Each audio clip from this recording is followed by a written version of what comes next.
네, 안녕하세요. 금별쌤 최태성입니다. 자, 오늘은 학교를 한번 가보려고 합니다. 학교 가기 싫으세요?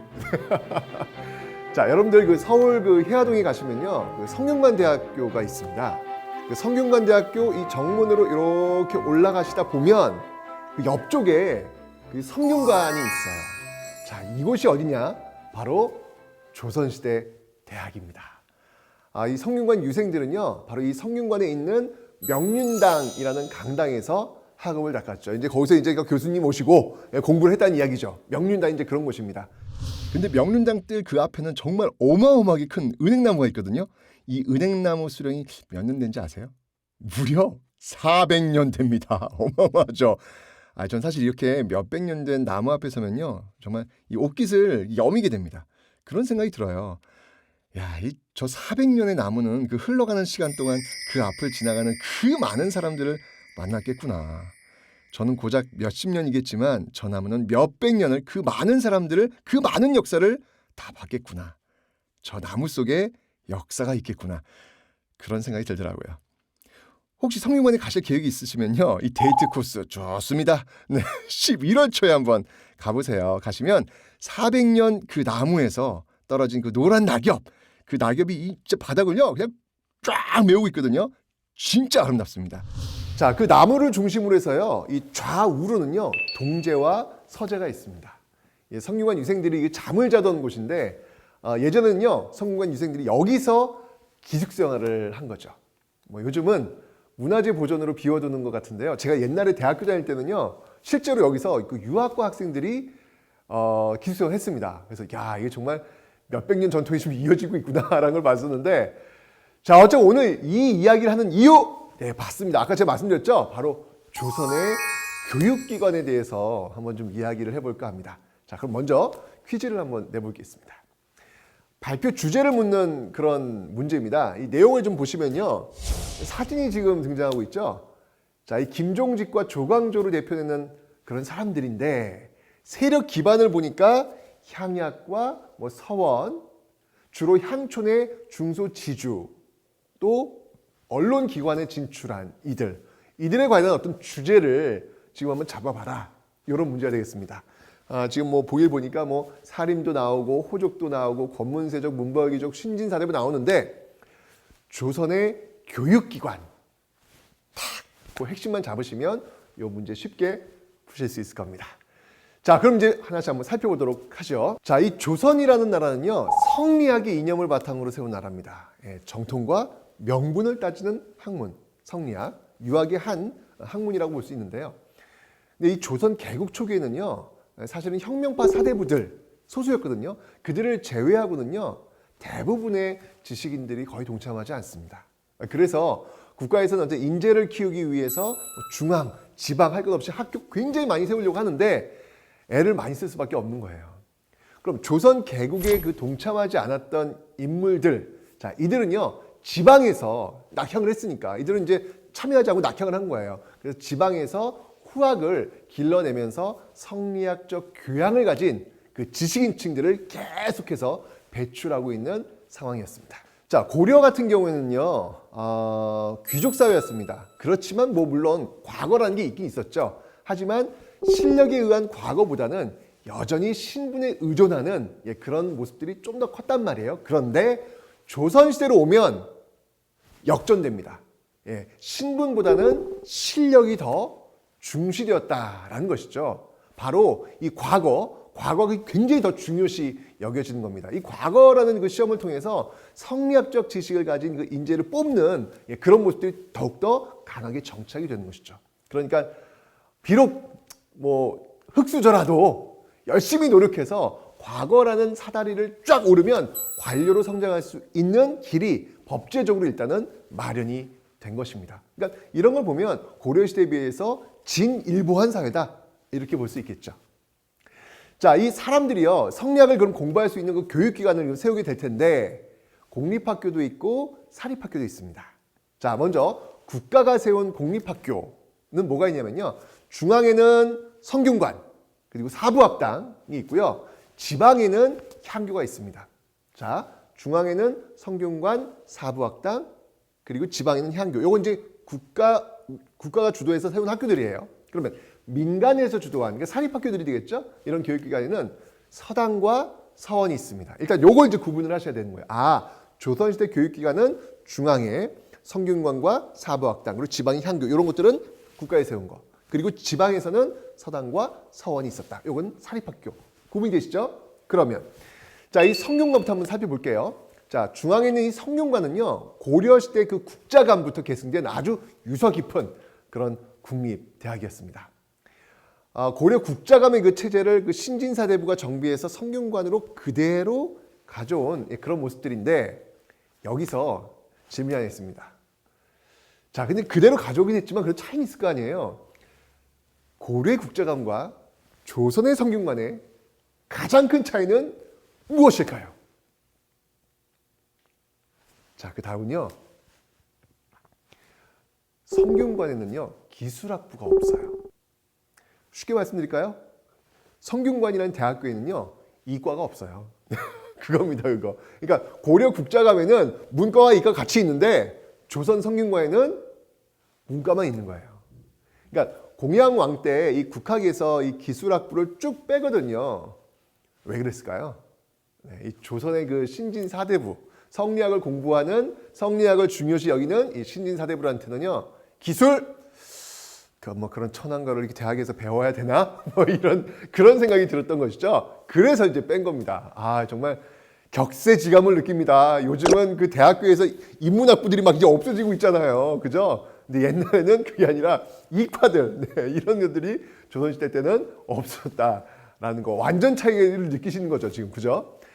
자, 어쨌건, 성리학자들은 그렇게 생각했던 거예요. 우주의 원리와 정치 철학을 논하는 그 대학에서 이 기술이나 이런 뭐 자학 이런 걸 왜 배워? 라고 이제 생각을 했던 겁니다. 돈도 안 되는 인문학을 왜 배워? 라고 하는 생각이 그 거꾸로 된 그런 관점이 아닐까라는 생각이 듭니다. 자, 이 조선은요, 과거로 관료를 선발한다고 했잖아요.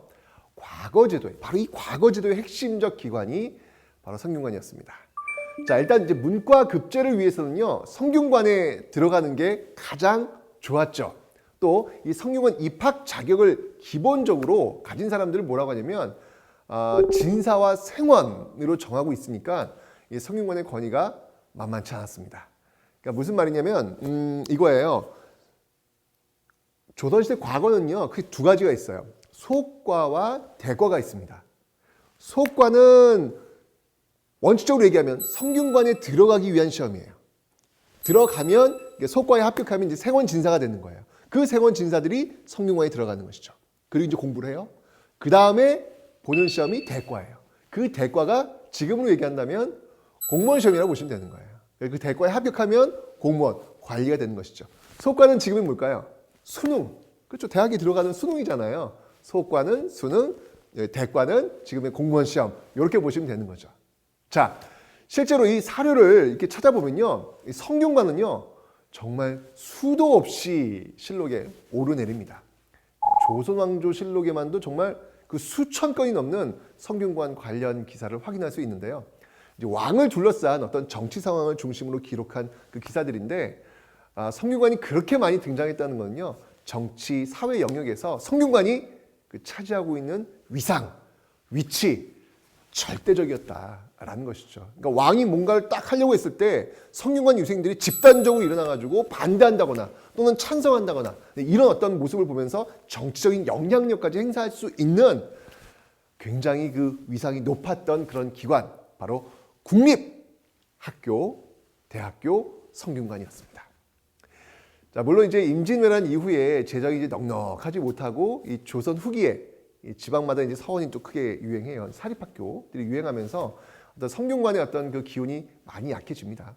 비록 성균관 정원도 200여 명에서 76명으로 이렇게 줄었지만 그 역할은 이제 일정하게 이제 유지가 되죠.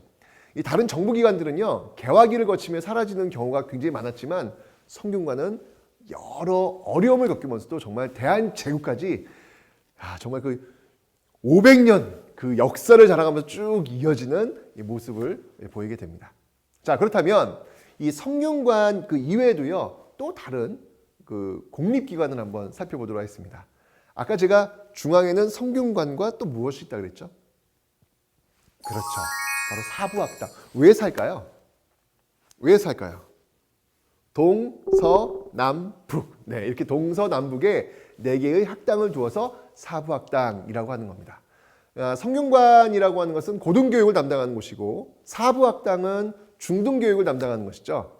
근데 고등교육과 중등교육 하면 이게 착각들을 많이 해요. 고등교육은 고등학교고 중등교육은 중학교 이렇게 생각하시는 게 아니고요. 고등교육이라고 하는 것은 대학교육을 얘기하는 것이고요. 중등교육이라고 하는 것은 중학교, 초등학교를 이렇게 중학교, 고등학교 교육을 다 통틀어서 중등교육 이렇게 이야기하는 겁니다. 자, 그럼 이제 성균관과 그 사부학당 중앙에 있다 그랬죠. 그럼 지방에는 공립학교 뭐가 있다 그랬죠?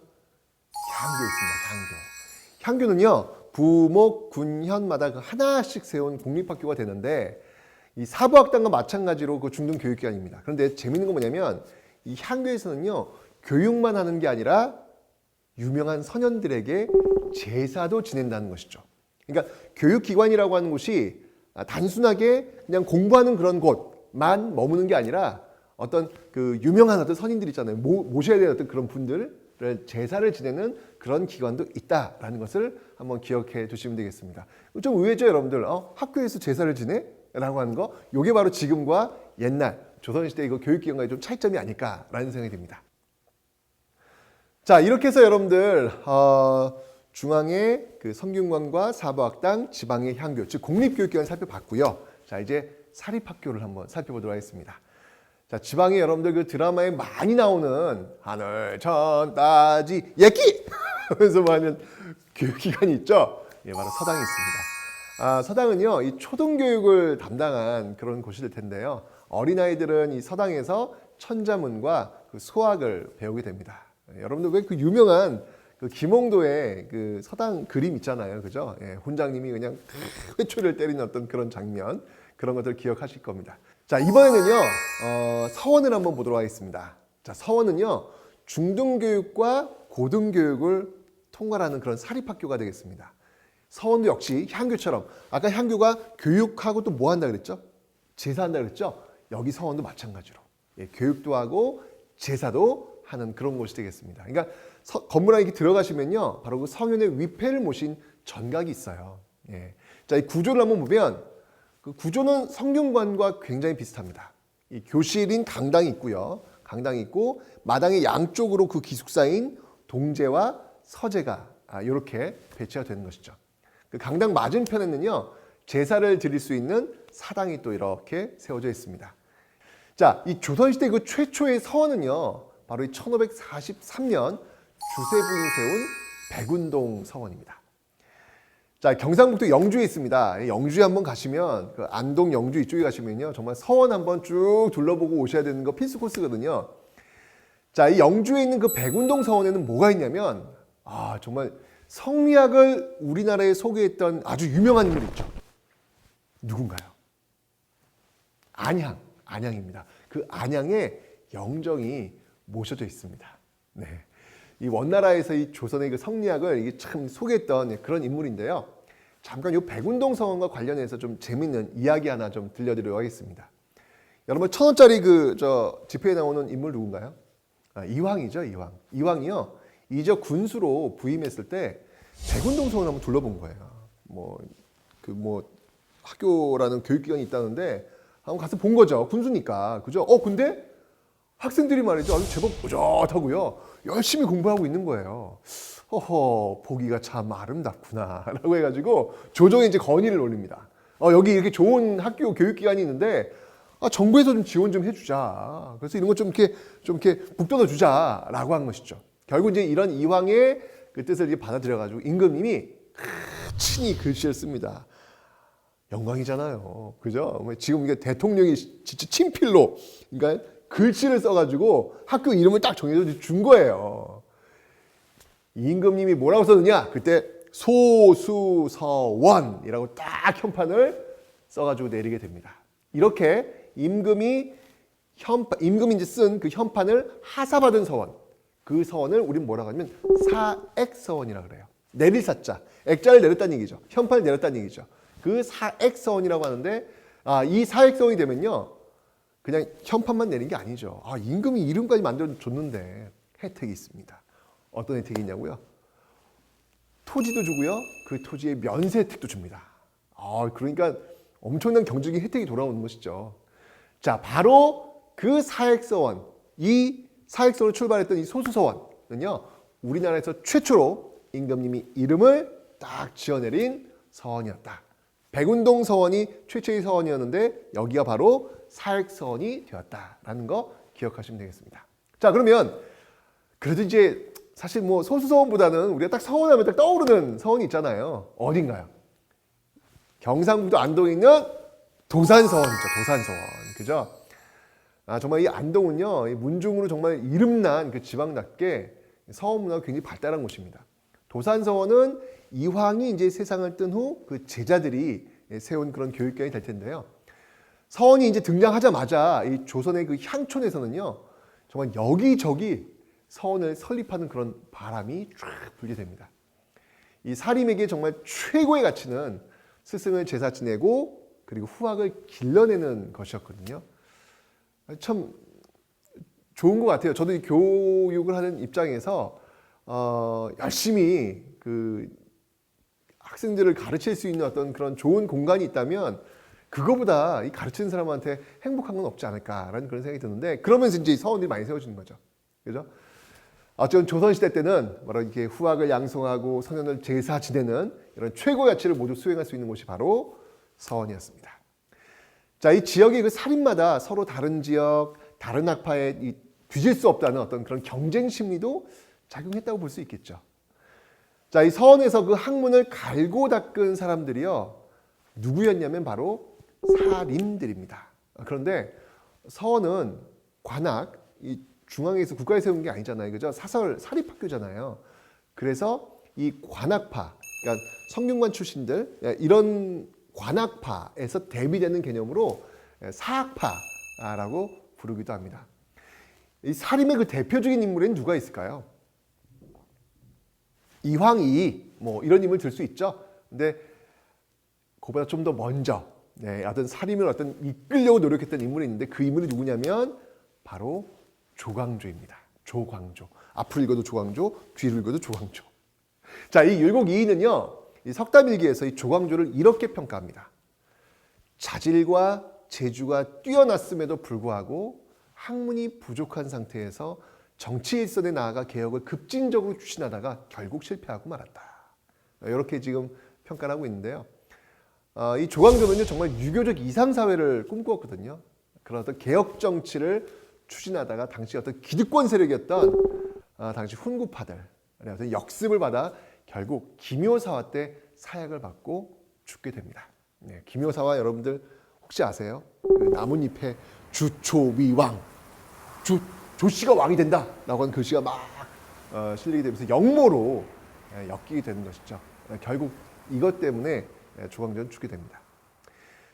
자, 어쨌든 이 16세기 이 조선시대는요, 크게 15세기와 16세기로 나누어서 볼 수가 있어요. 15세기를 이끌었던 사람들은 조선을 건국했던 바로 혁명발사대의 후손들이고, 그리고 16세기 뭐냐면 조선 건국에 참여하지 않았고 낙향했던 사람들 있잖아요. 그들이 16세기의 역사 주도 세력이 됩니다. 정말 100년을 기다린 사람들이에요. 대단한 사람들이죠.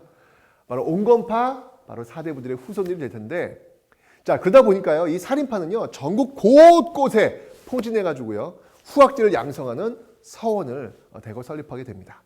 자, 이제 다시 한번 퀴즈를 보도록 하겠습니다. 자, 여러분들이 이 친구들과 어떤 발표를 지금 준비하고 있어요. 지금 대표 인물이 지금 김종직과 이 조광조로 대표된 사람들 지금 사진 나오고 있죠. 이 세력 기반은 지금 향약과 서원, 향촌의 중소지주, 언론기관 진출한 이들에 대한 내용이 되겠습니다. 자, 김종직과 조광조로 대표된 사람들 누구라고 제가 계속 설명했습니까? 바로 사림이죠. 이 사림은요, 향촌에서 향촌 농민들을 통제하는 그런 약속들, 향약과 그 다음에 후학을 양성하는 서원, 세력 기반으로 성장을 했다라고 말씀드렸죠. 그럼 답이 나왔네요. 답은 바로 그렇죠. 사림에 관한 내용, 사림의 성장 1번이 답이 되는 것입니다. 자, 오늘은 이제 조선의 그 교육기관에 대해서 한번 살펴봤는데요. 서울에 가신다면 역시 한번 성균관 한번 가보시기 바랍니다.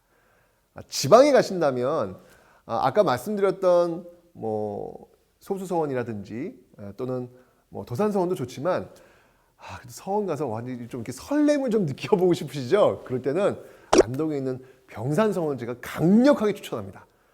정말 이 유성룡을 배양한 곳인데요. 거기 딱 누각에 딱 올라가시면요, 그 앞에 강이 쫙 흐르고요, 그 앞쪽으로 또 역시 산이 병풍처럼 쫙 펼쳐져 있습니다. 딱 앉아보시면 공부할 맛이 납니다. 공부하고 싶으세요? 그러면 안동에 있는 병산서원 한번 가보시기 바랍니다. 참 우리 조상들이 이런 멋진 곳에서 공부했구나, 이런 것들 아마 느끼시게 될 겁니다.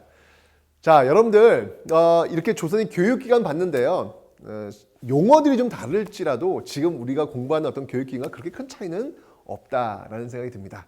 옛날 그 선인들의 어떤 고민이라고 할까, 또는 어떤 그 학문적 깊이, 이런 것들을 보시면서 지금의 나는 또 어떻게 공부를 하고 있는지, 또 우린 또 어떻게 또 살아가고 있는지 한번 느낄 수 있는 시간 되시면 좋겠습니다. 자, 조선의 교육기관 보시면서요, 오늘 이 시간 마치도록 하겠습니다.